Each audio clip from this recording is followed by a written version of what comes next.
Well, this next topic may challenge you, or in fact, challenge your thinking a little. We've spoken about spiritual consciousness on this program so far with an excellent response.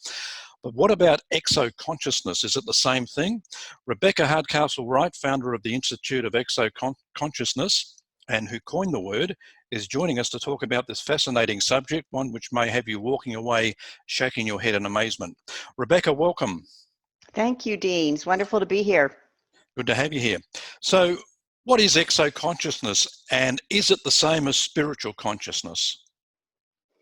Exoconsciousness, as we are defining it today, because I created the word about 20 years ago, so it's gone through some different iterations, more academic at its beginning, and then today more in terms of how individuals experience it.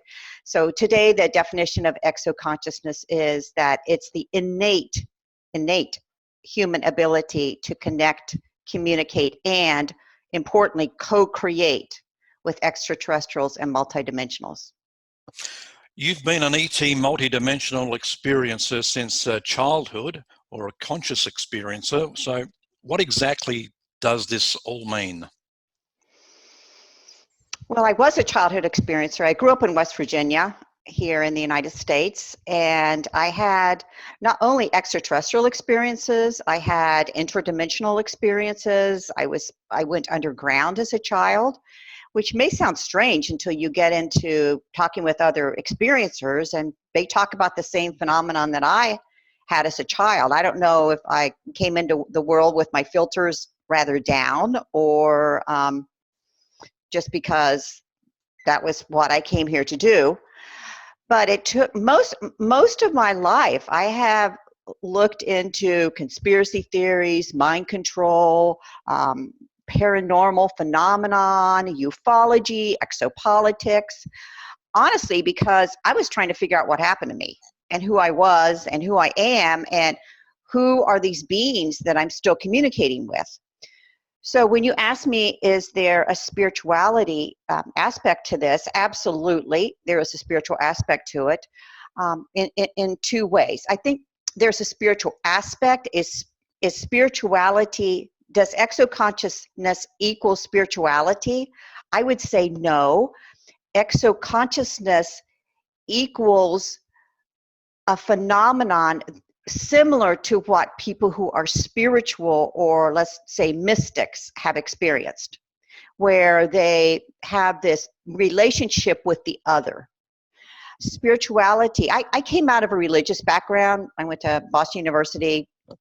I was ordained in the United Methodist Church. I have, I have knowledge of religion, world religions. And one of the things that is definitive of religion is that you go as a group. So you don't like strike out ahead, or you don't slow everybody down, but you as a group in a religion take the same steps together, and there's a dogma and a doctrine and rituals and tradition and a whole wonderful array of history and texts that accompany you on this journey during this earth life in religion. Juxtapose that to the individual spiritual journey, and the individual spiritual journey, which is in fact an exoconscious journey, because most, not all, but most anomalous experiences or extraterrestrial experiences happen to individuals. They change your heart, they change your mind, they change your entire belief system and perception of something as deep as what is reality. All of a sudden, reality is defined very differently. So when that happens to an individual, that is a very sometimes isolating, sometimes treacherous spiritual path that they engage in. So spiritual people who are exoconsciousness or have exoconsciousness or are developing it often become one with a spiritual path, which is of their own design, not of a religious design necessarily. So what about some of your experiences from childhood? What kind of experiences did you have? Well, I grew up in this little town called Clarksburg, West Virginia, and there's a lot of mining there. It's a mining state. So the ground is very porous, quite frankly, there. I don't know what that has to do with the lack of gravity or the density, but the underground is not dense, it's porous. And it's full of minerals. And as a child, I was allowed a lot of freedom. I just went out the front door and explored and moved around and discovered things. And in that process of my childhood of discovery, frequently I met psychic beings that came to me. Some were extraterrestrials, took me up into a ship and spoke with me, took me to what I would term today star school, where there was a lot of teaching about symbols, about sound, different forms of healing, different forms of communication and expression, all with an extraterrestrial environment. Beings, different kinds of beings. Some people ask me, what kind of being am I? I think I'm more like a Heinz 57 because, and I think many of us are, because we have a lot of genetic and spiritual and conscious connection to these different races of extraterrestrials that have been present on Earth for as long as Earth has been here, probably. In terms of going underground, that I think was more of a type of shamanic experience. As I got older, I started to see it like that. But as a child, I had a very, very extreme impression of being pulled under the ground by these beings. But the interesting thing is, I never was really afraid. I don't know what I was thinking, but when you're a child, you just sort of, well, this is part of my life, so I guess I'll just, partake of it. And I was pulled under. I met these interdimensional beings under the ground. And now that I've kind of studied what happened to me and what continues to happen to me today, I see that it's probably part of what the shamanic tradition was that I innocently stumbled upon as a child. And it's throughout the history of religious mysticism. It's in part of indigenous tribes and their rituals. So it's really quite a commonplace thing for humans to experience.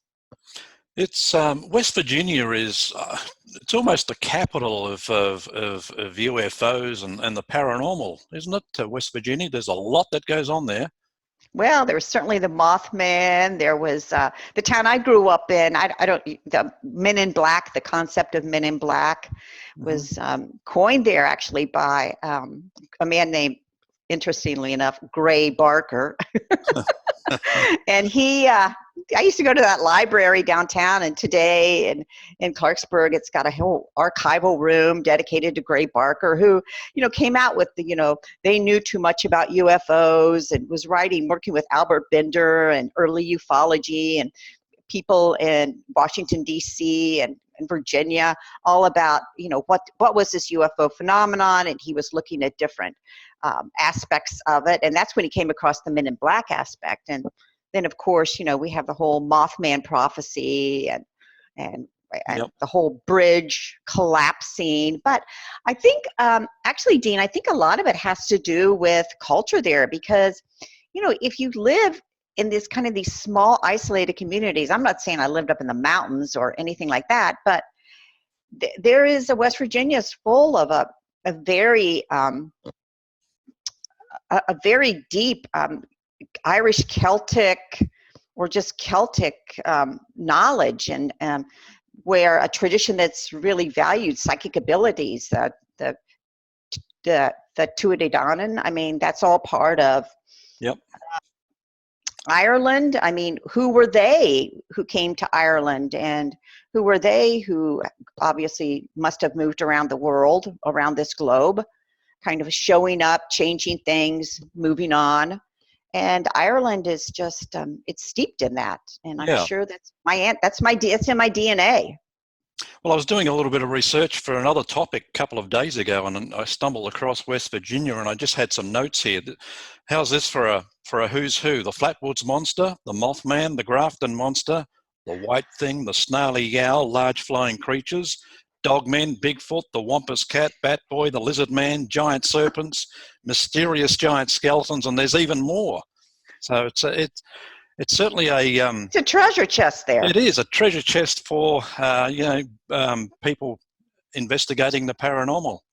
And it's also interesting, just as an aside, because I've always been very interested in West Virginia history, like how that state really came to be. It was during the Civil War. And actually, when Lincoln founded West Virginia, he set aside 70% of the state to logging and commercial interests.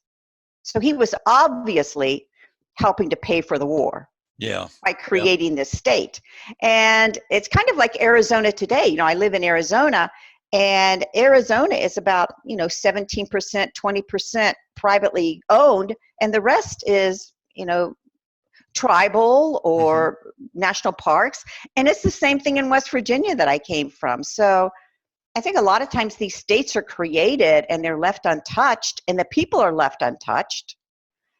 And that's what happens. People retain their psychic beliefs and their perception of reality. Okay. So let's get back to ExoConsciousness, and you're the founder of the Institute for Exo Consciousness. What was your goal when you started it?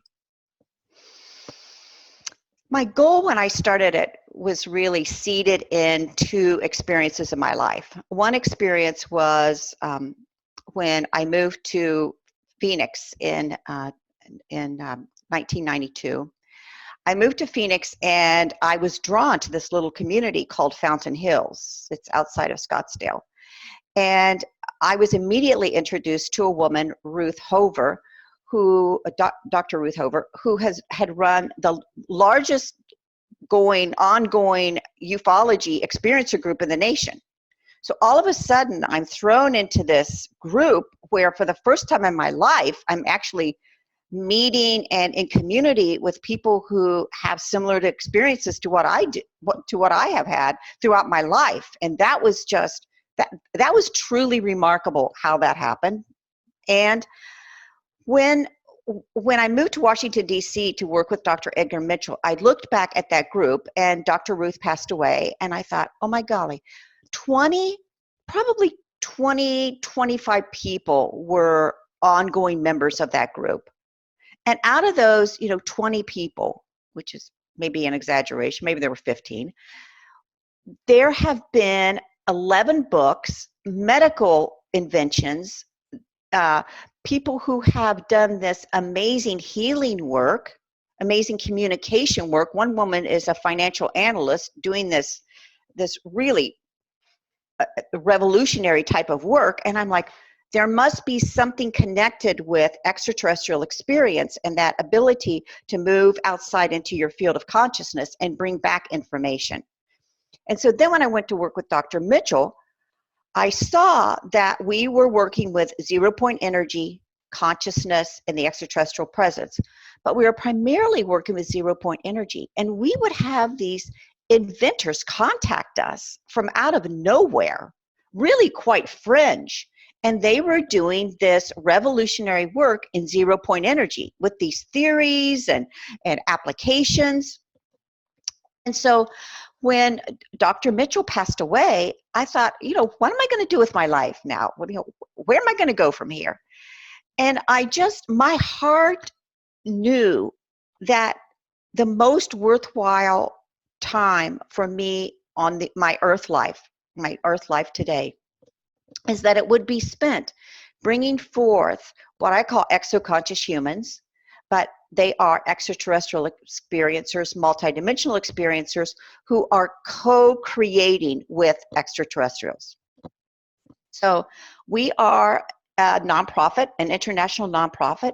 I think we're the first nonprofit that has really reached into this experiencer community and said, what's important, it's important that we tell our story. I would never want to minimize that. But we've come to a point now that it's important that we show our work. It's important that we show the actions of our life. That is what's important. And so that's what the Institute is here to strengthen and to advance into mainstream society, are the inventions and innovations in health, in healing, in education, in art, in technology, that these experiencers are bringing forward, so that we call it building an exoconscious civilization. So we're really the doers. You say that ExoConscious Humans are co-creating with E.T.s and multidimensionals. Is that to advance our technology? Is that to advance us as humans? The human is always the focus of exoconsciousness. The human is why we're here. We have a belief in exoconsciousness that consciousness is not the brain. So a lot of transhumanism, singularity, a lot of neural research today has sort of isolated the brain as the seat of consciousness in the human. We would flip that and say the seat of consciousness really lies outside our body in this field of consciousness that somehow the neural scientists haven't really determined, but somehow not just does our brain communicate with this field, but literally our entire body, our neural system, our endocrine system, the bones and muscles and organs in our body is all part of making consciousness possible. So we have much more of a holistic message with that. Okay. So I understand that, and I guess it's obviously for our benefit, but I've always wondered what's in it for the E.T.s in advancing us as a race, as a culture. I think because we are them. Okay. I think that our DNA, I think, going back to the concept of Pasmernia, that we're a seeded planet. Just Pasmernia is primarily, like, we're biologically or geographically a seeded planet from within the universe and within the cosmos. And I think gradually humans are coming to see that, we're not only seeded by the rocks and the debris and the bacteria that have come to Earth and the comets or the asteroids, but that we are really seeded genetically, and that's been part of our religious history across the world. It's part of religious history, and so we are just making a statement, I guess, making a public statement that we acknowledge the fact that we are cosmic creatures, that we are cosmic beings, and so just as these beings have a stake in us genetically, perhaps. We also energetically, they have a stake in us, that we have a stake in them. Mm-hmm. And that this relationship needs to be discussed and spoken of, not, set aside and laughed at or dismissed. Did you ever see the movie Mission to Mars? Gary Sinise and I think Tim Robbins was in it. Right, I see that. Towards the end, Gary Sinise, when they discovered who they actually were and they're on Mars, and Gary Sinise said, "We're them, they're us." Right. And it was one of the high points of the movie. So you've also said that the ET reveal is currently happening through experiences and their transformed abilities of consciousness. So is this talking disclosure or just revealing what abilities we've got? I think culturally across the globe, disclosure is a word that people know. It's a word that they identify with. I've known Steve Bassett for years and worked in the exopolitics circles for years with Michael Salla and Stephen Bassett. And when I was in DC, I attended the National Press Club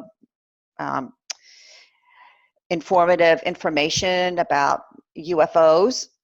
And so, yes, I think that it's always going to be disclosure is going to be a cultural context. It's going to be a political context. It's going to be, certainly it's going to be an economic context, when official disclosure, when we've reached that tipping point, which I believe that we're almost there, that there is going to be a redefining of a lot of many, if not all sectors of reality, all sectors of society right now.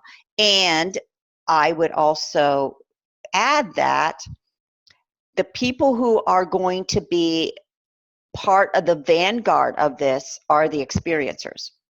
Because as wonderful as having your first UFO experience is, or having your first contact experience is, as wonderful as that is, the reality is it takes time to integrate that, and it doesn't happen overnight.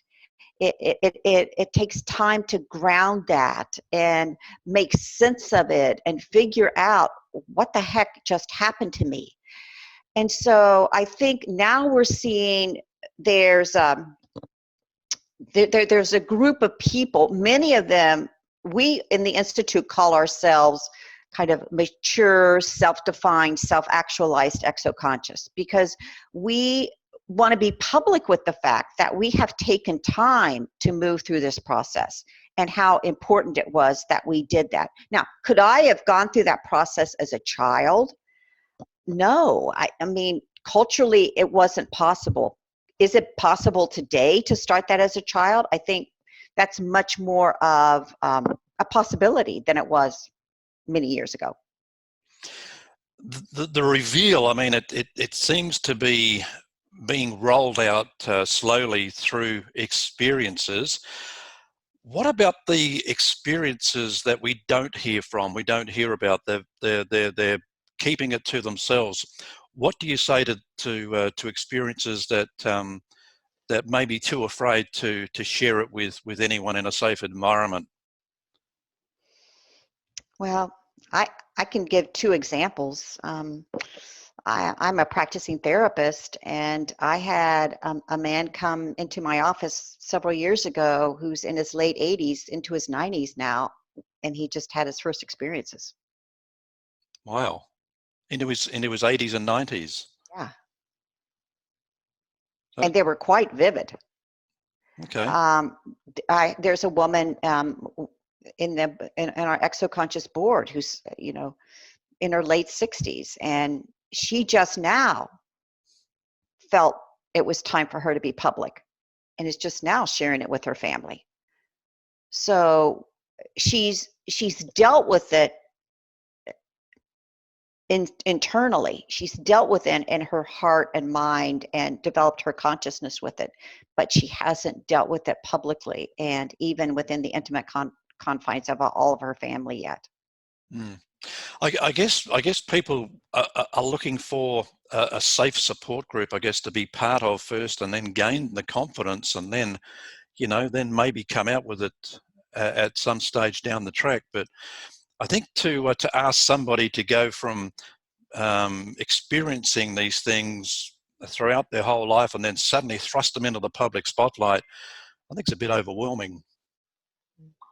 Everything in life today is overwhelming, don't you think?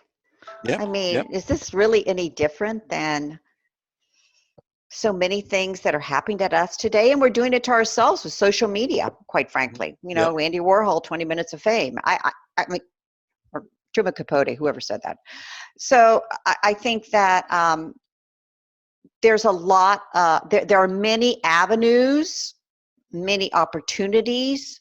You can do it slow, you can do it fast, you cannot do it at all publicly, but it still is going to impact your life and your consciousness, and it impacts your body, quite frankly.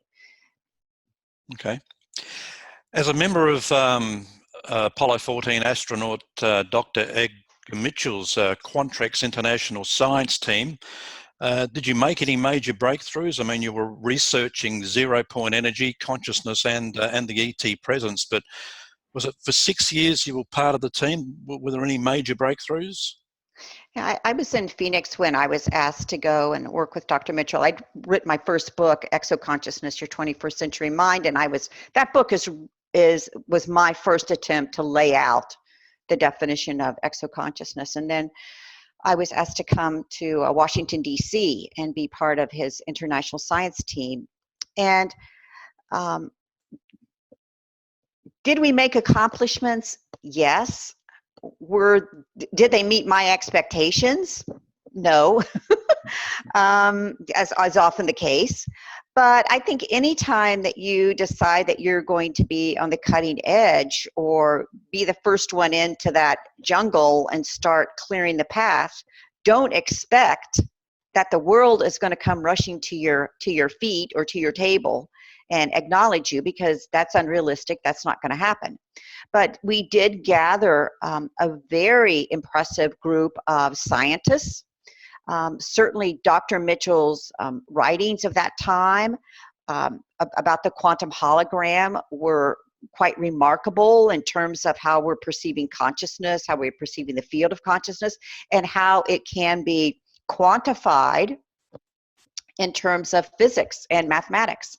So I think that those forming that community of science, writing those papers, bringing those theories to mainstream, and teaching people what this meant, I think that was an accomplishment. And then I know I wrote to you about, we ended up in WikiLeaks, so I think that was an accomplishment.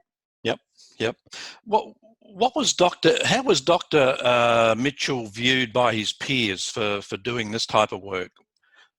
Were they very supportive of him? Dr. Mitchell had a very close community of friends in Florida around where he lived, who were always there for him in very, very warm and beautiful ways to keep him grounded, to help him have support. He went to the Cape every month for astronaut training. So every astronaut goes to the Cape every month for training. So I think when he made those trips to the Cape, and he lived in Florida, that those were also a very supportive time for him. I think among themselves, astronauts, and certainly I think something like 15 or 20 astronauts, including cosmonauts in Russia, have come out publicly and said that there's an extraterrestrial presence and talked about it. So I think he did have support in the astronaut community. And then, of course, I think as around 2005, when exopolitics really began to be an open field where we could discuss disclosure and discuss the reality of UFOs, the reality of the extraterrestrial presence, he was certainly welcomed into that group of people. But Edgar was always a scientist. I mean, he was not a politician, and he wasn't a psychic. He wasn't a psychic. Edgar was very grounded in science and knowledge. Did he work with paranormal phenomenon? Absolutely. He founded the Ions Institute, but as an individual, he was very, very scientific. His degree was in mathematics, and he, more than anything, wanted to begin to sort of clear away that jungle that existed between scientists who were thinking like he was thinking and scientists who were thinking in the mainstream, so that there could be a dialogue based on math, based on science, based on physics, so that they could share these ideas in an open way. I found it really interesting in your book, How ExoConscious Humans Guide Our Spacefaring Future, that the book actually proposes, and you say this, the study of consciousness science is necessary to travel and live off planet because material science is reaching its known limits. So we need to go and get our knowledge off the planet? I absolutely believe that anytime you talk about space, there is always a paranormal aspect to it. There's always a spiritual aspect to space. And I feel that what is happening is that our scientists, many of them in the space program, have sort of dabbled in the occult, have dabbled in the paranormal. They're aware of these things. They're aware of these ancient flying machines and the texts around them. And it's really growing to be the time where they come out and are public about what they've been studying and what they've been looking at, and how, if you think you're going to go into space with a chemical rocket, you're probably not going to be successful. That there are physics involved, there's distance involved, there's warp drives involved, there's the science of black holes involved, that you're going to have a background in spiritual knowledge, in occult knowledge, if you want to call it, esoteric knowledge. You're going to have a background in ancient religious knowledge in order to even begin to creatively form the new science that's going to take us where we want to go. Can anyone become exoconscious? Absolutely. It is an innate ability. Are there ways of, I mean, if you haven't shown the ability, are there ways of bringing it out? Once again, that's an individual path. I mean, I've had people who've said to me, "Oh my goodness, I've just sat in my backyard for years and look up in the sky, and why don't the ships come to me?" And, my answer would be, you might want to look inside instead of outside. You might want to tap into the genetic reality that you are one with them. However you choose to use that, either that through meditation, through reading, through different practices that you can do.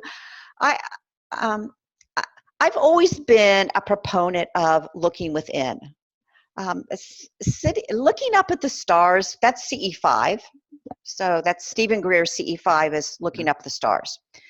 And I think that's valid, and he's done a lot of wonderful work about having this mutual response between the UFO encounter and the humans on the ground. And as I read through his work, and over the years have become familiar with it, I saw that exoconsciousness really was CE6. And what we're about is going within human consciousness, grounding it in who we are as humans and our cosmic nature, and grounding it in the science and the spirituality and the cultural aspects of consciousness. Well, I guess, Jesus always talked about looking within. Are we talking, I mean, as a Christian, we're talking Holy Spirit within? It's so connected to religion. It's so connected to religion. And it always astounds me, because I have a lot of friends in religion, and it astounds me how they are just not interested. And I don't understand why. Because I think at its base level, exoconsciousness is mysticism. It's spiritual mysticism. And mystics are kind of a one-off group in religion, because mystics usually belong to some kind of a religious order, right? Mm-hmm. Whether they were, the Desert Fathers, or, the different nuns that lived, but they were always individuals. So it was always about their individual experience. And mysticism is an individual experience. But since you asked my opinion, mm-hmm. I feel today that religion's fighting for its life. Yeah, yeah. That there are so many forces allied against it in culture and media today.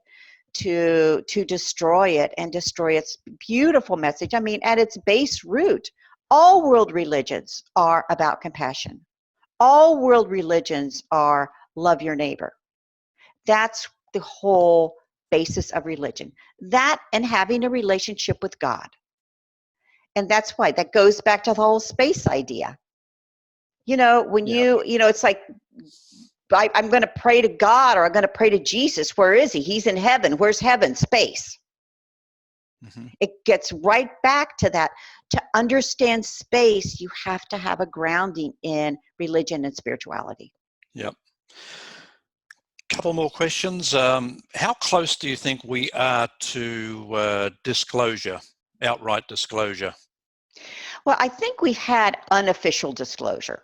I think there's been 20-some countries that have had either partial or full disclosure already. And you can find those listed on the internet. Mm-hmm. So I think we've had disclosure in that sense. The second sense is, I think in December of, I believe it was 2017, when the New York Times and Politico ran the front page article on the To the Stars initiative and the subsequent articles that have come from that. That is another unofficial disclosure. I think possibly had the election turned out differently and Hillary would have been elected and Podesta would have come in, I think there would have been some movement toward an overt disclosure. Now, I don't know what kind of disclosure that would have been either, quite frankly. I mean, with certainly with Trump, and I don't know if you're aware of it, but his uncle was John Trump was part of the MIT Rad Lab. Yep. So now we have the Space Council has been reenacted. We have the Space Force that is moving through official recognition channels. Now, is that disclosure? Mm-hmm. That's a part of disclosure. I think that it's going to really take a lot of different pieces put together. Has Hollywood had disclosure? I would say yes. Well, that's funny because, I mean, you watch a lot of the sci-fi movies over the last 10 or 15 years, and I've heard a lot of things over the last few days in my interviews with people using spiritual consciousness and exo-consciousness, and they've mentioned a lot of stuff that's happened to them and what they've seen and experienced that have actually been in a lot of these movies. Absolutely. And don't you think that the writers of those movies were going into those early writings in the late 40s and the early 50s, and even before that, people who were experiencers and pulling from the messages and information that they were bringing forth at that time? Yep. Absolutely. And the message is the same. It was funny. A woman who's just a wonderful researcher, very objective researcher, and she's an adult, and she had her first experience.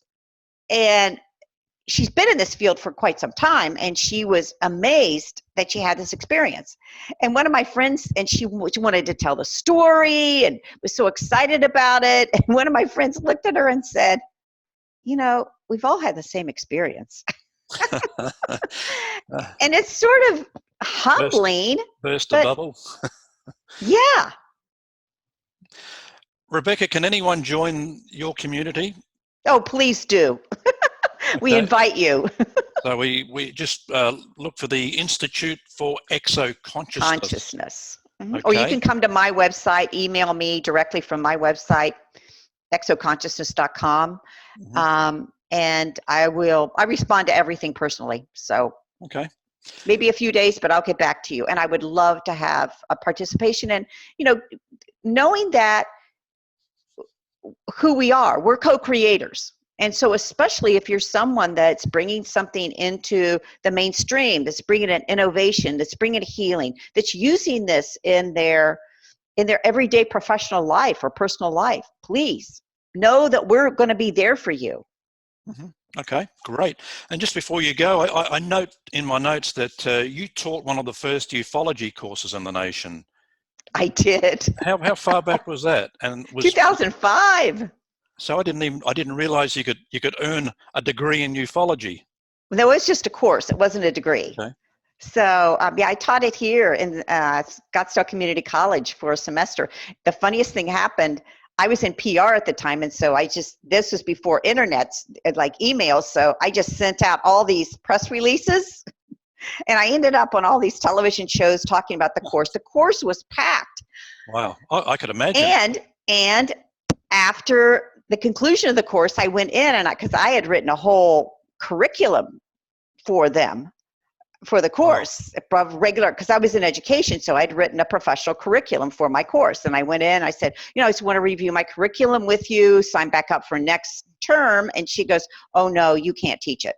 And I said, why not? And she said, because someone in the community wrote a letter and is just to the president and is incredibly upset about the fact that we're using public money to fund such courses.